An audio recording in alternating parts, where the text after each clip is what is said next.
Hi, everyone. Welcome back to the Imperfect Podcast. I'm your host, Kirsten Pfeiffer, and today I am joined by the lovely Kait Warman.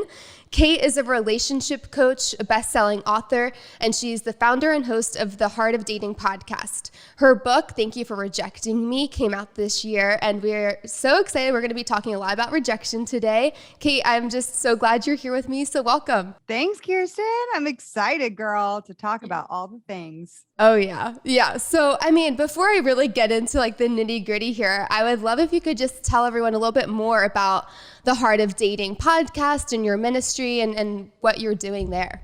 Yeah. So Heart of Dating started almost 4 years ago now.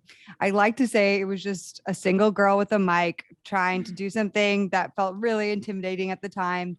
But it really was a prompting on my heart. I felt like a calling that had been stirring for years that I just tried to push away because I felt that would be just way too vulnerable to start a podcast on dating as a single person, And I was like, who is going to listen to me? I've never interviewed before. What credibility do I have to talk about dating? What pastors, speakers, people would want to even who cares about being on a podcast with this single girl who's never done anything dating related?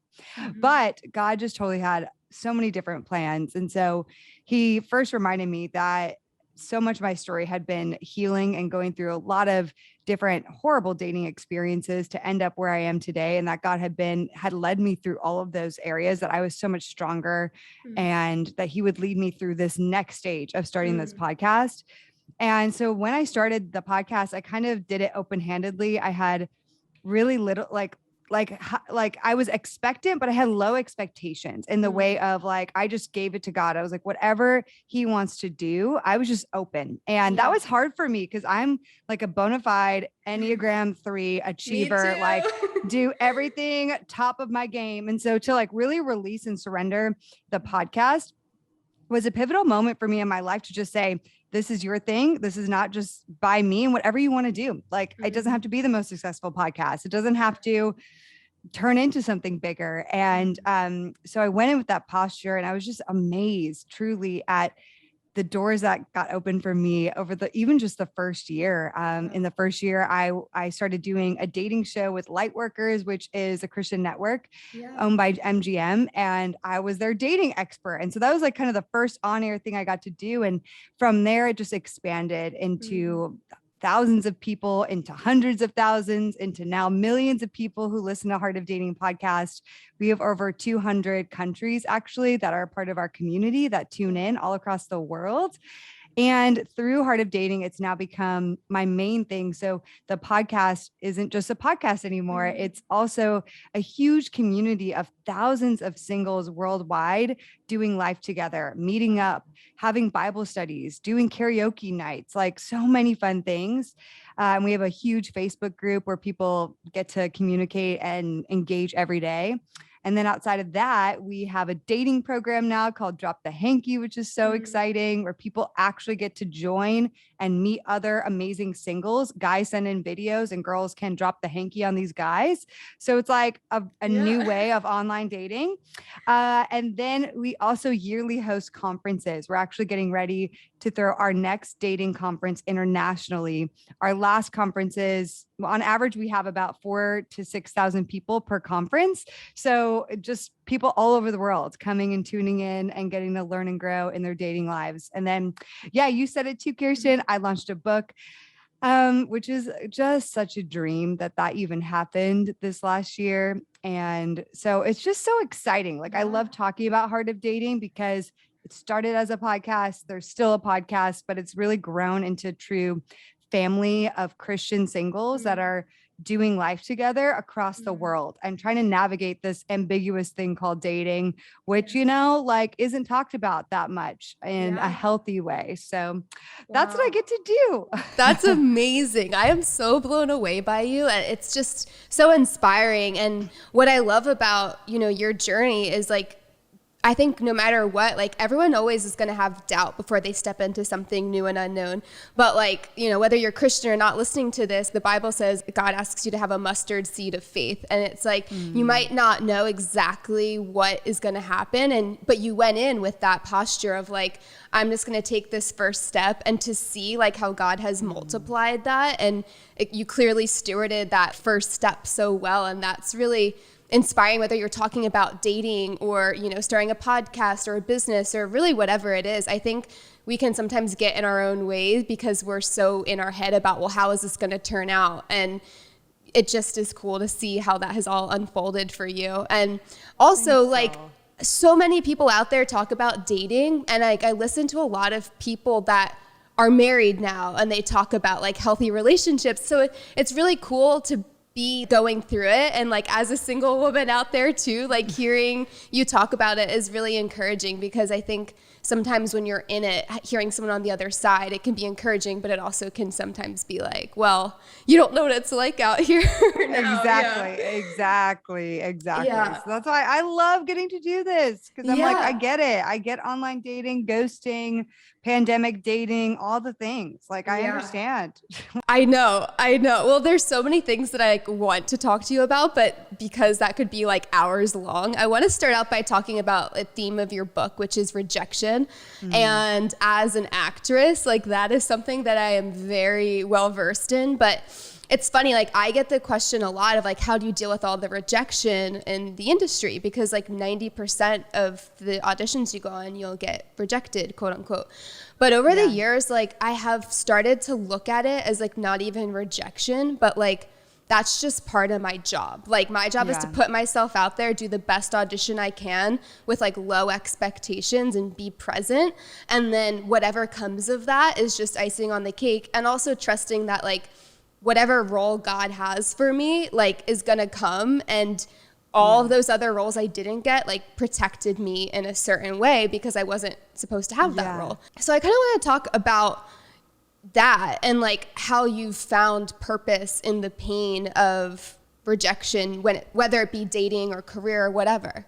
Yeah, I think that it's such an important thing to discuss and to face, because we all experience rejection. It doesn't just happen in dating, you know, and the book isn't just for people dating. Actually, it covers so many different elements of rejection. It actually starts with self-rejection, the ways that we self-reject through body image, through insecurity, through self-hatred, because that impacts so many of the other external rejections that happen. Because if we already believe these horrible things about ourselves, when someone rejects us, then it will just reinforce all of those belief systems. So even addressing the internal self-rejections, the internal insecurities, internal self-hatreds, it's so vital to be able to face the external rejections. Now, the internal rejections are the only things we can control.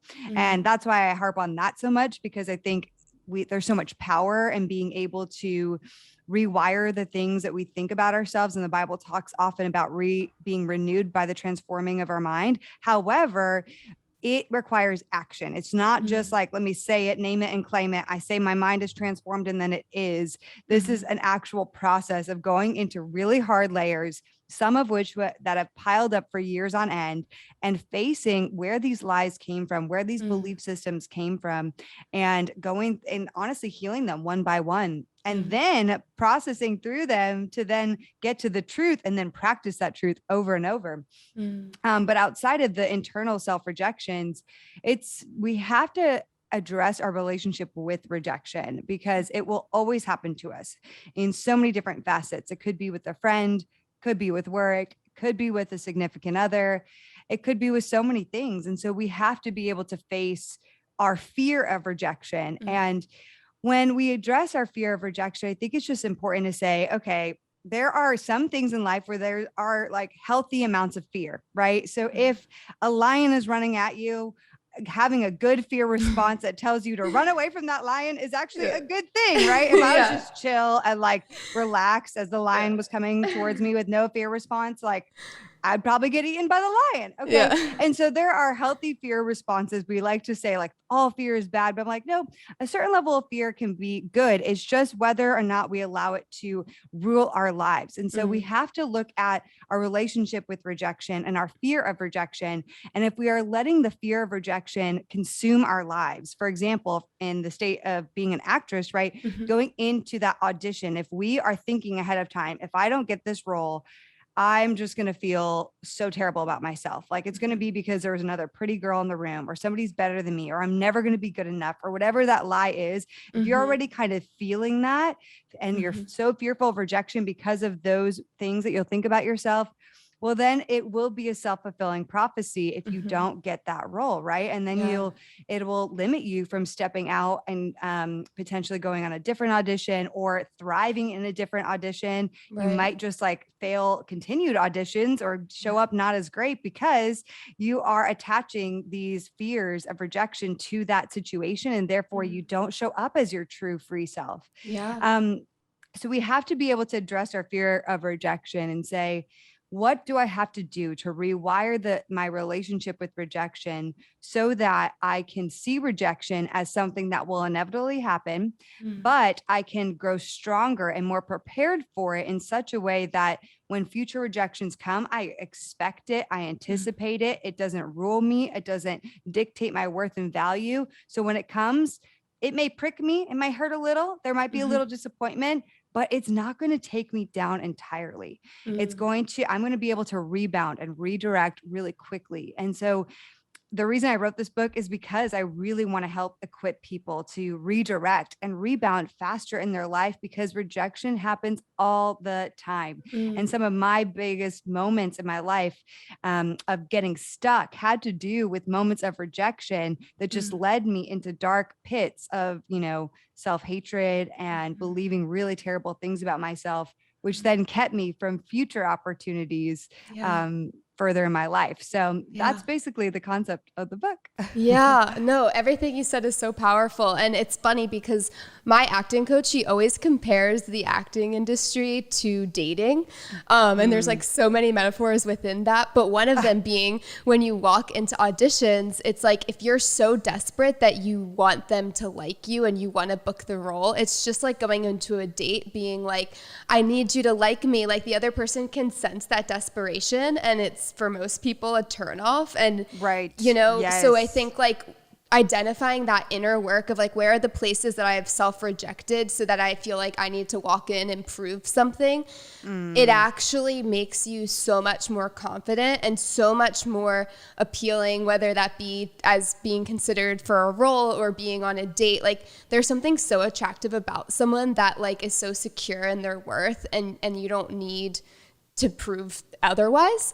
Exactly. So I love that. And I've actually never really thought about it in terms of self-rejection before. But it's like so often we reject ourselves before, anyone else can reject us. And that's why sometimes we let ourselves in situations with people that, like, looking back, there's some guys that I've been quote unquote rejected by, but I've done so much work on myself since then that I'm like, I should have rejected them for, like, I didn't even want to, you know what I mean? It's like, but I think there was part of me that needed to be validated or loved or whatever in that relationship. So like the more that their bad behavior like made me feel bad about myself, the more I just wanted them to validate that I was worthy.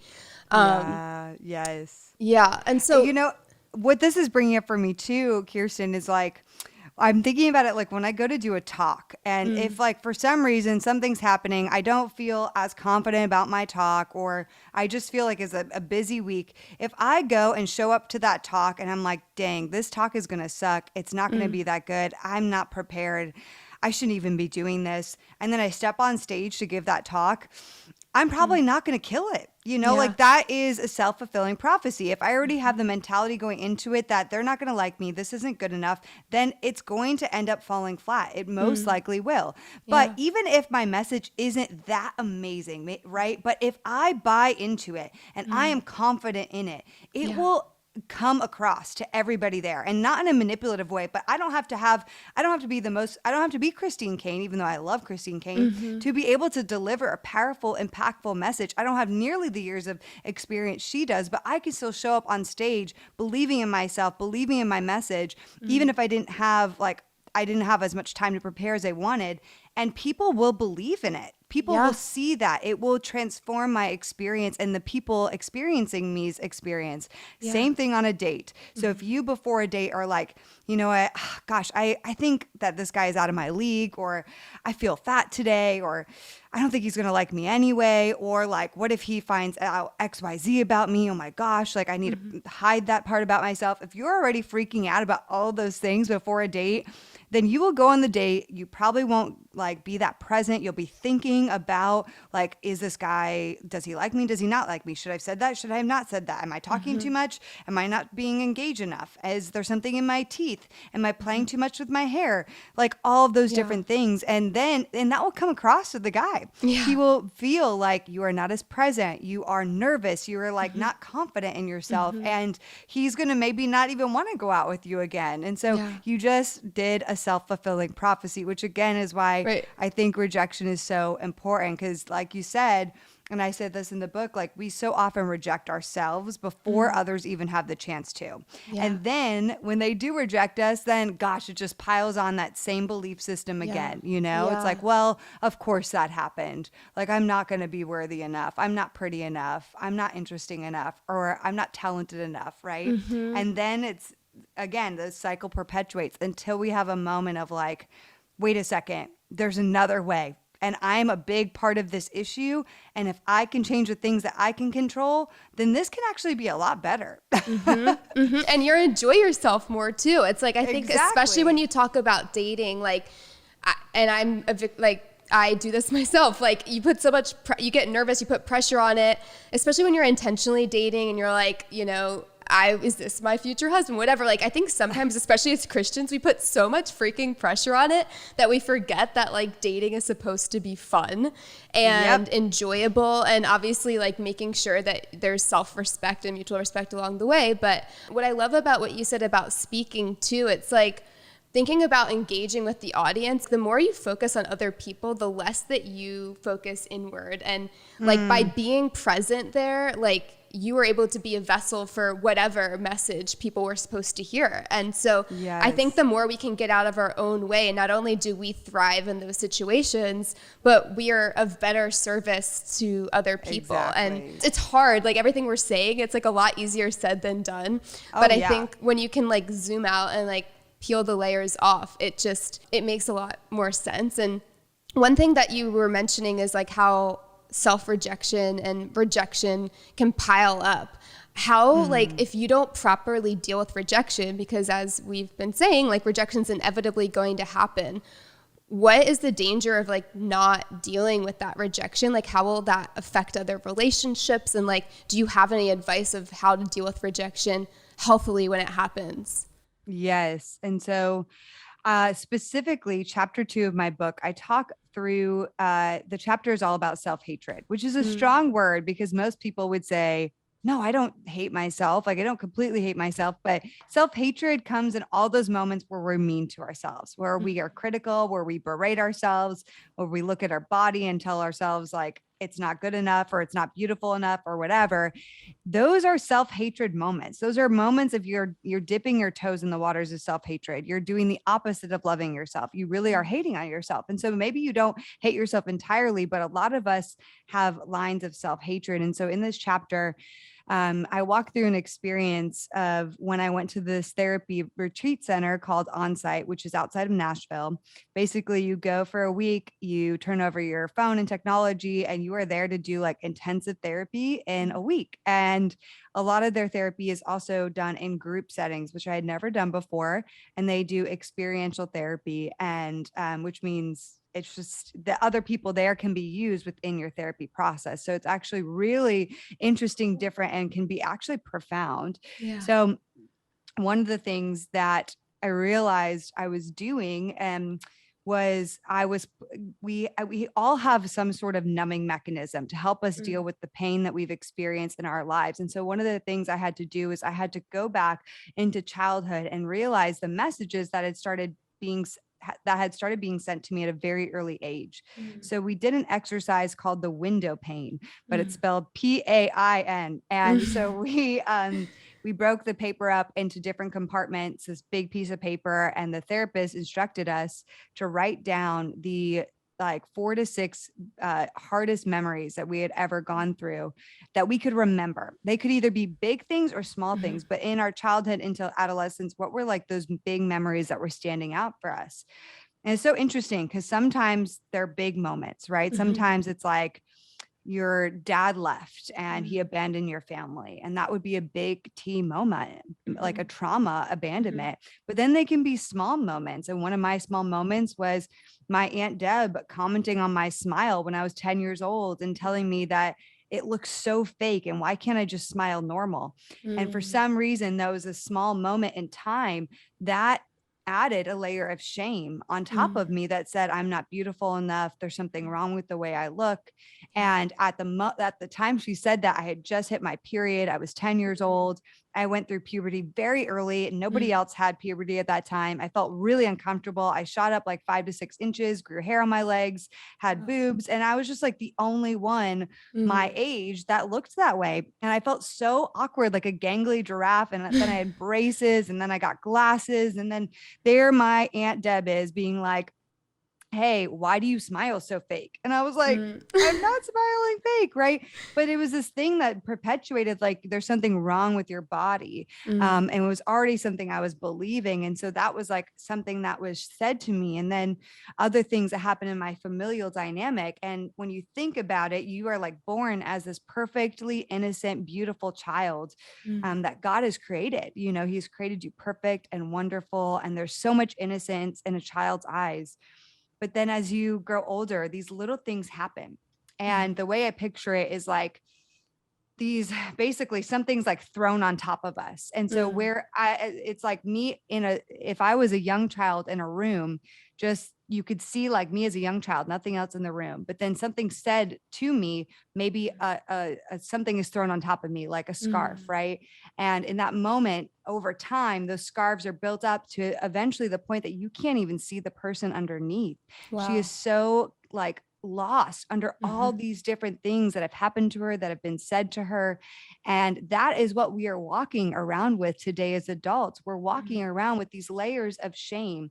And then what happens to cope with all of the shame and cope with all these belief systems, we start forming some numbing or coping mechanisms. And for me, those coping mechanisms were 2 things, mainly perfection and performing. So being, that's my Enneagram 3-ness. I had to be on the top of everything I did. And I was like, if only I could portray the best possible thing, then nobody would see all these layers of shame and all these other things. So on top of all those layers of shame, I'm throwing over on top of that, like this beautiful, sparkly rainbow scarf that's like, here, look at this. Don't look at everything else. Just look at this amazing thing.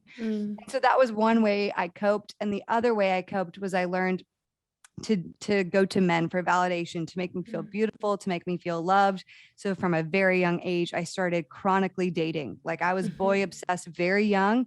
I started dating very young for 10 years, from 14 to 24. There was not basically any time in that 10 years that I was single. I just had a boyfriend for 10 years straight, basically. Wow. And there's more to that story, but I bring all that to say that it's so important that we start exercising going through these layers to realize what happened to us, what small things, little T moments or big T moments, big trauma or little trauma moments happened in our childhood, in our adolescence, that led to belief systems that now are a part of us that we don't even realize. We're just walking around with this backpack of things that we believe about ourselves. We don't even recognize how heavy it is anymore because it's become so normal. So we have to recognize what are those moments that have happened to us. And then we have to reconcile with each one of them, which takes a lot of time and can take, a period of years if you're going through a lot of different layers. And that's totally fine. But we have to be able to reconcile and say, okay, this happened. I'm going to grieve that happened. And then I want to go back and see what is the truth about myself? What is the truth about this situation? What did I miss? I didn't know because of my age or because of, the situation around me. And so then you're going to reconcile with that moment. And then you're going to start to grasp onto the truth that you want to believe instead of whatever that lie is.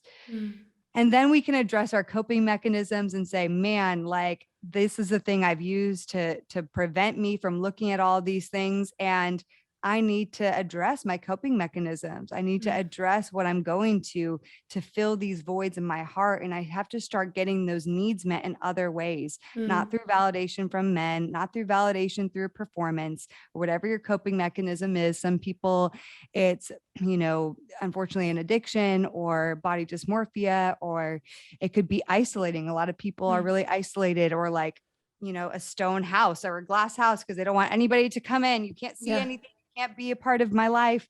And so what is your numbing mechanism? Then we have to address that.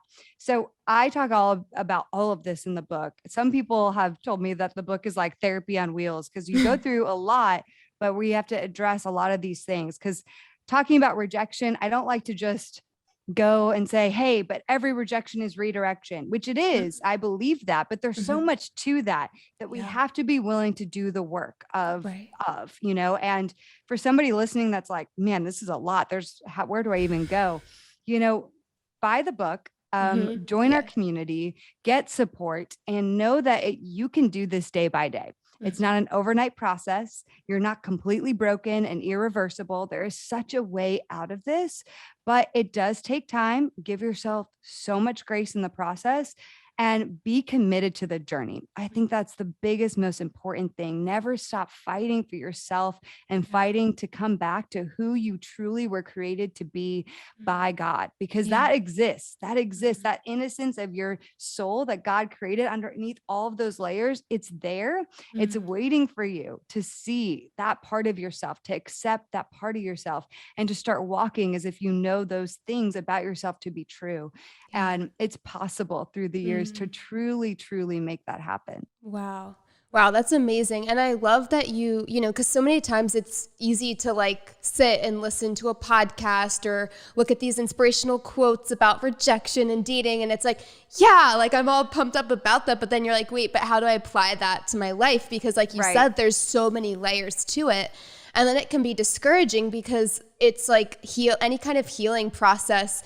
There's going to be days where you take like 5 steps forward and then days where you take some steps back. So I think community is so important. And that's why it's amazing that you have this community to kind of like walk through that together. Because then the other thing is I've noticed sometimes it's really easy for me to like see the best in my friends, like when they're going through things and to encourage them. And then I'm like, oh wait, like these are the things I need to hear myself. But when you're in community together and you're talking through those things, it just makes it that much easier and practical to walk that out. And it's so interesting. I love that exercise that you guys did. It's called On-Site. Yeah. Okay. On-site. That sounds amazing. I'm like, I want to sign up now. I know. But it's really great. It's crazy. Again, like I always bring this back to acting, but there's a point. My first ever class that I took in LA, and he's still my acting coach to this day. First day he met me, he said, "That's not your real voice." And I was like, what? Like, yes, it is. This has been my voice my whole life. And he was like, no, you're using a voice that's smaller than your authentic voice because I bet you that girls have been mean to you growing up, or you didn't want to intimidate men or what. And he literally was sitting there reading me like a book. And I was like, how does this guy know this? Because he's been around and seen it enough. And he was like, I want you to work with this voice coach. So I went to this voice coach, and it was like such a godsend because she's an older actress. She had gone through the same exact journey that I did. And when she was about my age, she went through that process of like uncovering her authentic voice. And I say all that to say, like, that's another, like there was those painful moments as I was working with her, and it took months and months and months. And it was like therapy because I'd get close to a breakthrough and my throat would start like clenching up, and it's like subconsciously my body was like, this is going to keep us safe because we've protected this defense mechanism to make you smaller than who you really are. Because if you stay smaller, then you won't be hurt by mean girls, and guys won't be intimidated by you and being rejected by you and all of that. And so that's just one example of like trauma that I've had to work through, and how it's so real and rooted in your subconscious that it had that physical manifestation for me. So I'm like, I need to play back on this, what my voice sounded like. It wasn't that drastically different, but it was just like a lot smaller. So it's crazy. And I just love that you brought that up and that you give those practical steps for people to walk through, because when you're operating in that space of like not fully who God created you to be, it's going to attract the wrong people, or you're going to feel like you can't be yourself in dating situations or friendships or career. And so with that, I think that like, you know, we've talked about rejecting ourselves, but I've heard you talk before about like putting people on pedestals to the point where like that further leads to rejecting ourselves, because it's like they can do no wrong. So like everything comes back on me. Have you seen that in your own life? Oh, yes. Oh my goodness. And this also, it still stems from, I believe, having a lower view of ourselves and keeping us small, and therefore thinking like we don't have that much to bring to the table. And a lot of times this happens, especially I see it a lot in dating, you know, and I've done this so many times. It's where you may be idolizing marriage. It happens a lot of times where people are idolizing marriage, and idolizing the idea of somebody that to spend their life with. And so they may meet someone that on paper has the things they're looking for.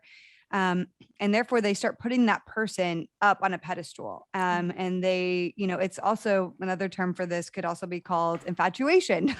So, which infatuation, if you've ever heard of or read the book, The Sacred Search, I'm looking at it right now by Gary Thomas, he talks about it, that infatuation has a shelf life of like 16 to 18 months or something in that range. And so after a year and a half, roughly, like the infatuation is going to fade statistically and scientifically, because there's chemical neurons in your brains that are like infatuated with this person. And then eventually those things will fade. But what infatuation does, if you aren't careful, is it really makes you look at that person through rose-colored glasses, you know? And so you are just so addicted to potentially being with that person that you are living out of fear of losing that person, right? And so you are basically finding yourself to be on performance to be their wife, which I see a lot of people doing. It's like, well, okay, whatever I can do to make them just like me. Or let me hide these things or compartmentalize these things about myself. And let me just go above and beyond and basically act like I'm a wife before I'm a wife. And there's a lot of people that do this. And I myself have done this very frequently in my past. I was definitely really infatuated, or found myself in states of being very infatuated from very early ages. I mean, that's how I liked guys. I was infatuated with them. And I have so many stories with those things. But what the problem with infatuation is, it doesn't even allow you to like start getting to know the real person, you know, because you're really seeing them through a lens of only how you want to see them. Wow. You know, it's like you are only seeing them through they're godly. They go to, they go to church on Sunday, which means they're godly. Oh, they gave me a compliment. Oh, they're so affirming.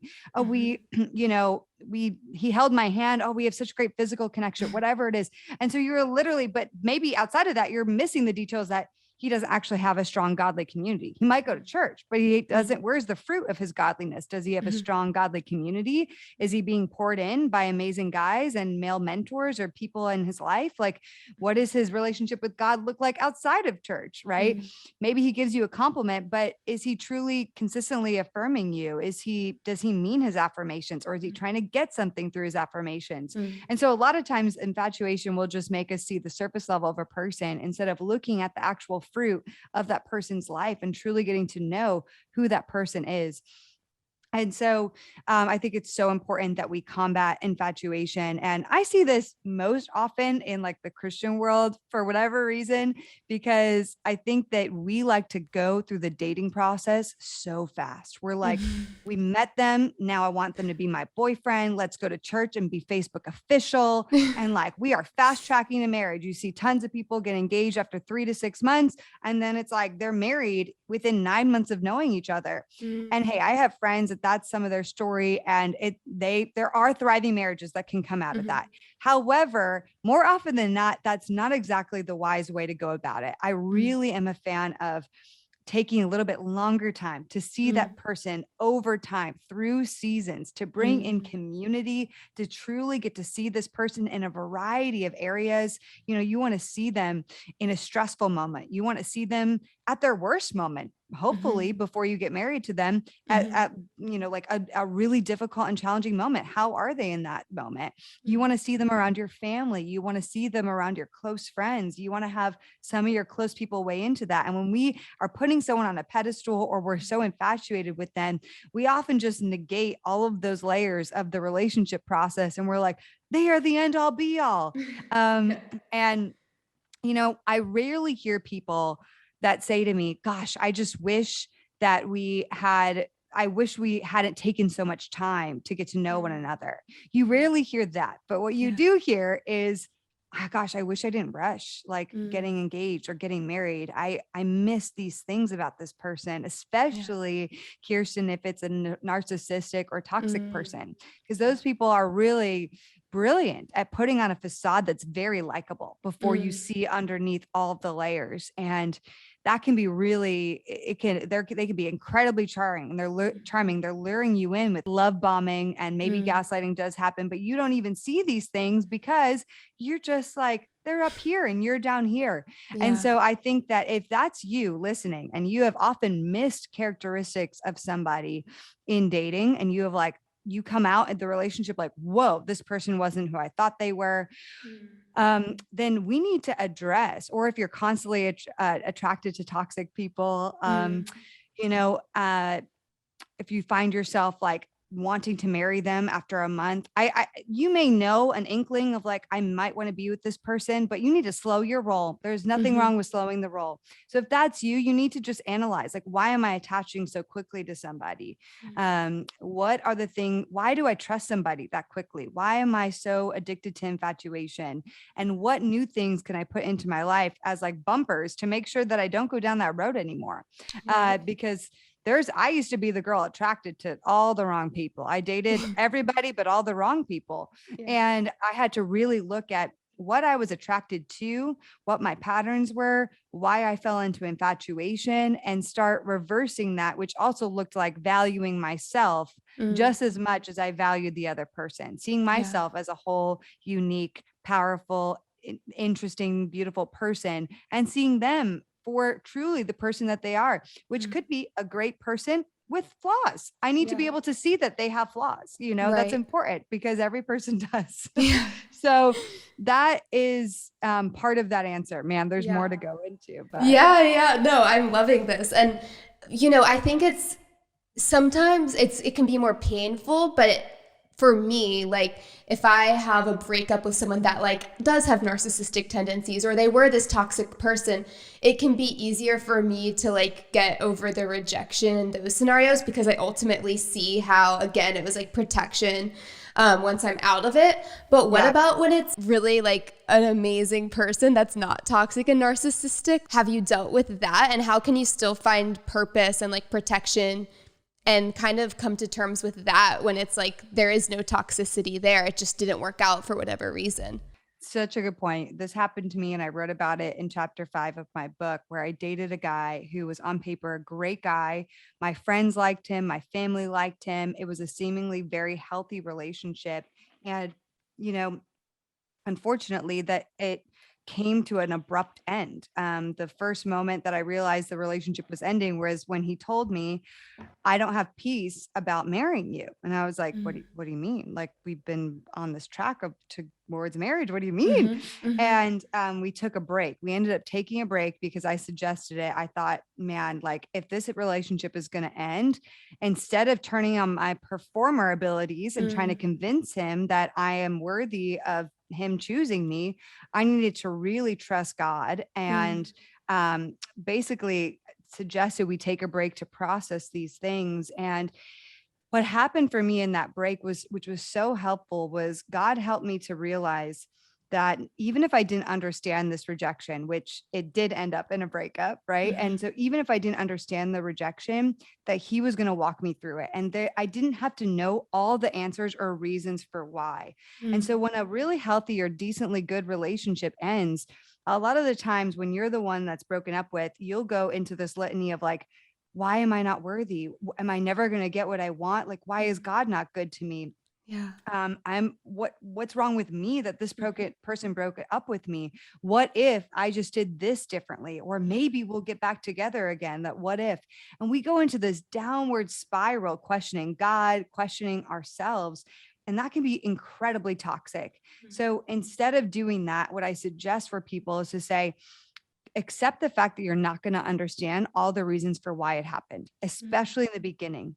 Because if you try to go into all the reasons why it happened in the beginning, it will lead you to a bad place that will only end with you questioning yourself and God typically. And so what I really encourage for people, or last option, is you get really resentful at that person and you start demonizing them and then talking really badly about them when it was a good relationship. Now suddenly you find this person like later talking so badly about the person that they once thrived and raved about, right? Which is another coping mechanism. Let's demonize the other person and make them the villain in this story. And so instead of going into all the reasons for why, you really need to focus on what to do to move forward right now. And you need to press more into God than ever before. And truly, for me, in my moments of heartbreak, like in this moment of heartbreak with this man that I'm referring to, it was one of the most profound moments of healing in my life because I was actually doing dating differently and I had really worked on myself. And yet those lies of rejection were trying to seep up. And instead of allowing them to land, I was like, nope, I'm not going to let them land. I don't understand. And I'm very grieved. And I was so heartbroken, but I'm going to just press in to do whatever I can day by day to focus on what God has for me day by day. I made a 30-day grieving plan and I really mapped out like, what are the things I need to do to work through these layers of grief and still press into God through these 30 days. One of those things, ironically, was I got a Disney pass and I started going to Disney for the first time here in Southern California. Not a lot of people know this, but that's what began my Disney obsession, was actually Disney started healing me in this breakup because it was the only place that I felt like I could find joy. And there's a longer story there because it was given to me, the idea of that going to Disney was given to me in a dream, which I believe was a vision from God that showed me how happy I would be and how much joy I would experience at Disney. So I started going, Kirsten, every 2 weeks to Disney, even by myself, just to heal and like experience joy and a childlike joy. And I loved it.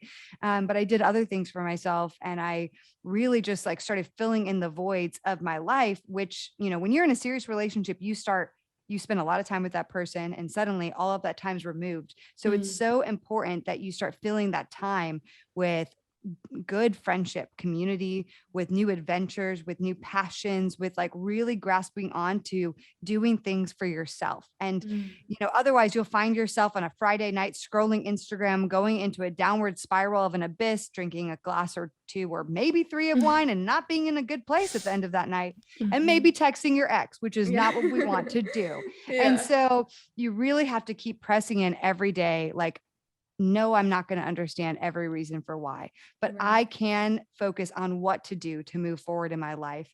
I so believe that rejection and heartbreak is such an opportunity to really press into hope.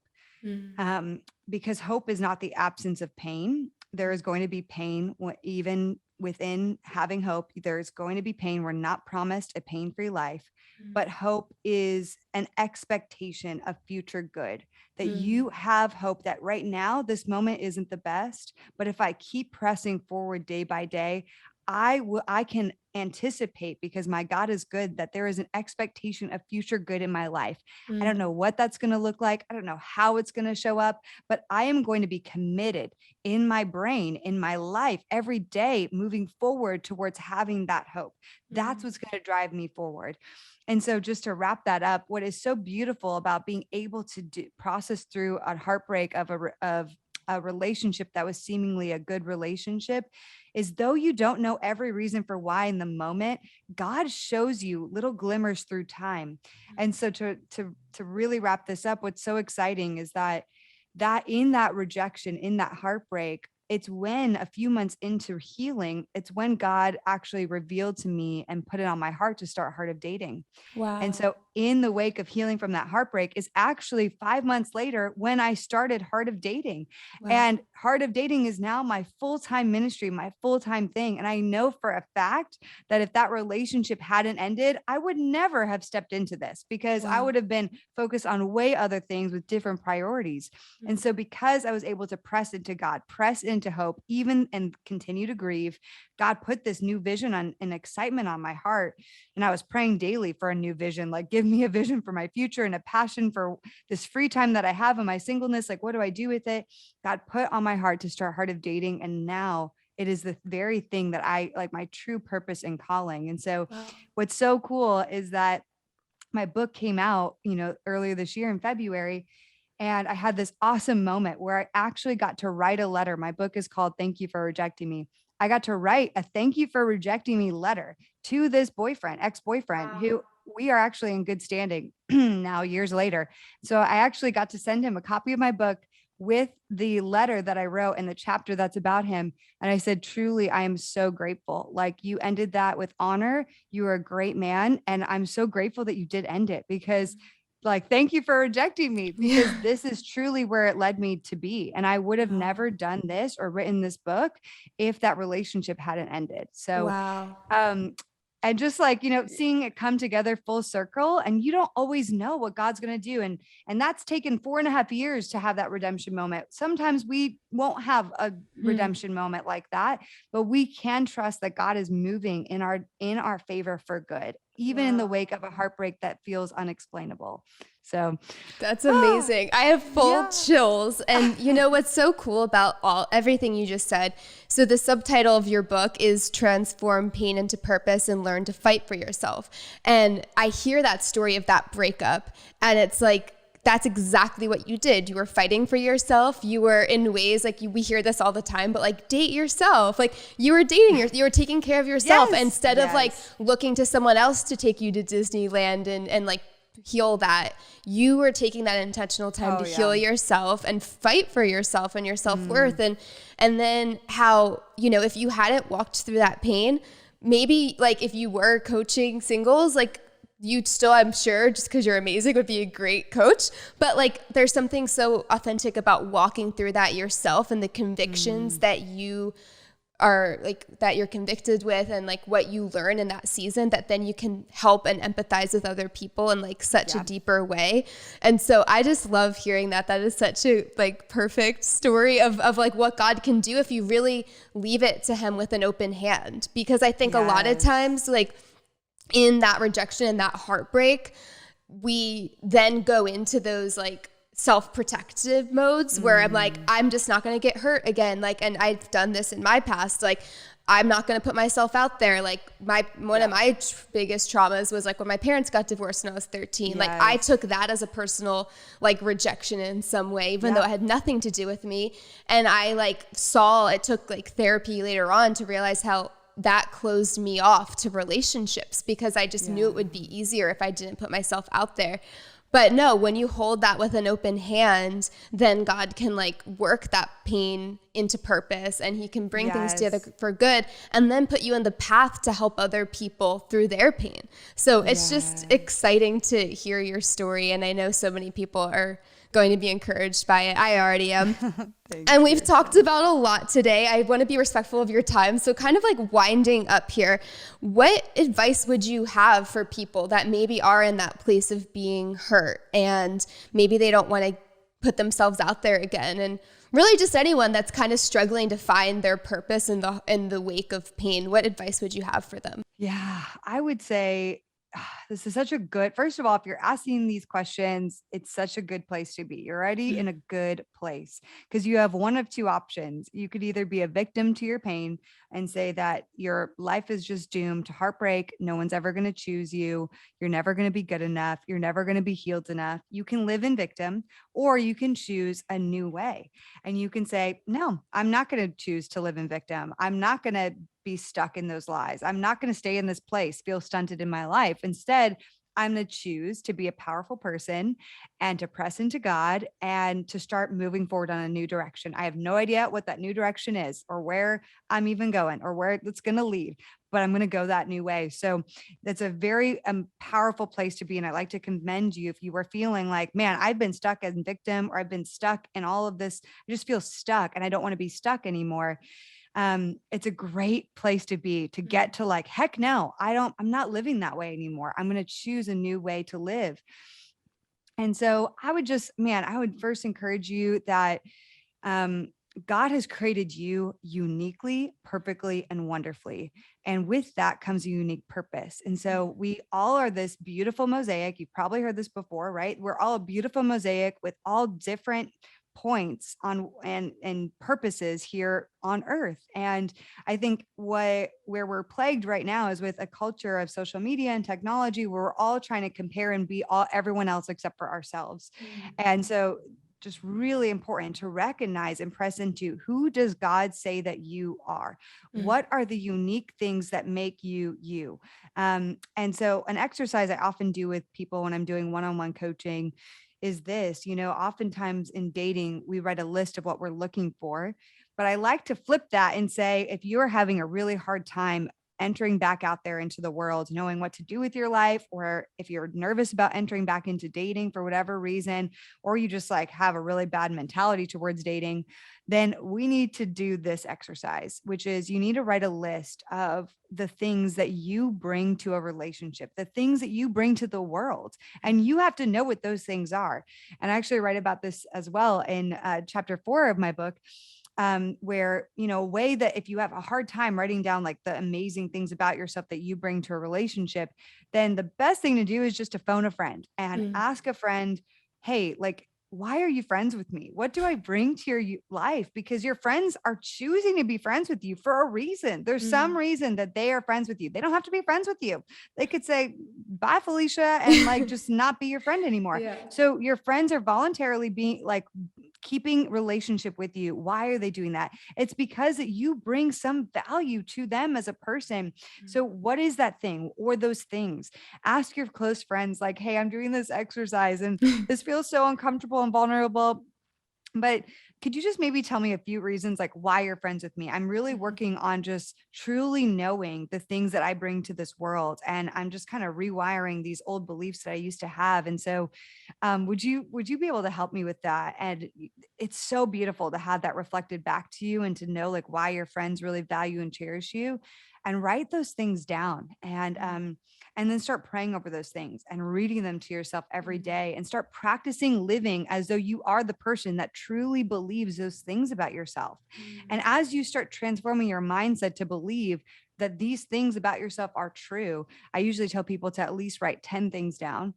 You will see that you are open to new experiences. You are more confident. You put yourself out there more, whether it's in work, in life, in a relationship, in dating. You will see that the patterns of how you function in the world start changing because you are more confident in the woman that God has created you to be. And so that would be one thing that I'm really passionate about telling people to do, is to just truly figure out who you are. Like after dating for 10 years, back to back to back, I had to figure out who Kait Warman was, because Kait Warman's identity was all wrapped into performance, into men.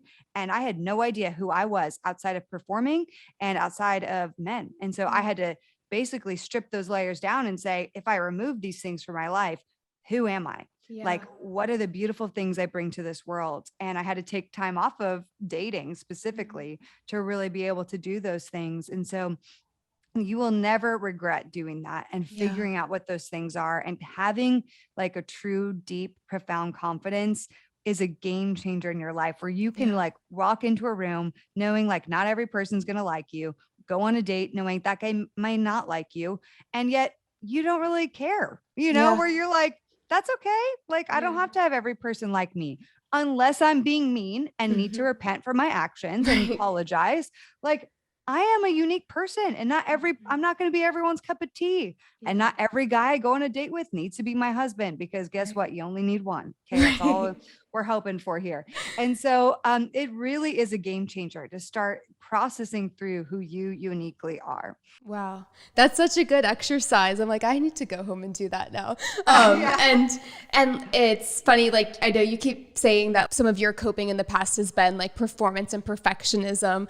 And I so relate to that. There's a reason why the name of this podcast is Imperfect, because I have struggled with perfectionism my whole life. And I think that on that note of like listing what makes you you and what's beautiful about that, I think sometimes our perceived imperfections are actually like God created you with that. So that is what makes you uniquely you. And once you learn how to embrace those parts of who you are, it actually is like a superpower. So one thing that I love to ask people as like the last question is, what is the imperfection that you are most proud of? Oh my goodness. I love this question. What's the imperfection? Okay. One imperfection I'm most proud of is my anxiety. The reason being is because we didn't get into this whole concept, but love attachment theory is a really incredible concept and tool to understand how you show up in love and relationships. And so I am most proud of how I've been able to transform my anxious attachment style, which is the way I attach and love to men, specifically driven by the way I was raised and my parenting and all of that. And so that has been something I never knew about until the recent years, and started recognizing, oh my gosh, that's why I fell into deep infatuation. That's why I was performing for guys to like me. That's why I was so heartbroken. That's why I put all my identity in them and took it away from me. Oh my gosh. And so I've been starting to take back my power the last few years through healing that anxious attachment wounding. And yet I can still honestly say, which is what I try to encourage people, when you are going through attachment style wounding, just know, like, it's a constant process. So even when I date today, I will notice sometimes things come up and I'm like, oh boy, what is that? Okay. Like, but now I have more tools to deal with it. It's not that it's completely gone and I'm like, sayonara, goodbye forever, because this is 32 years in the making of this anxious attachment style that I've been rewiring.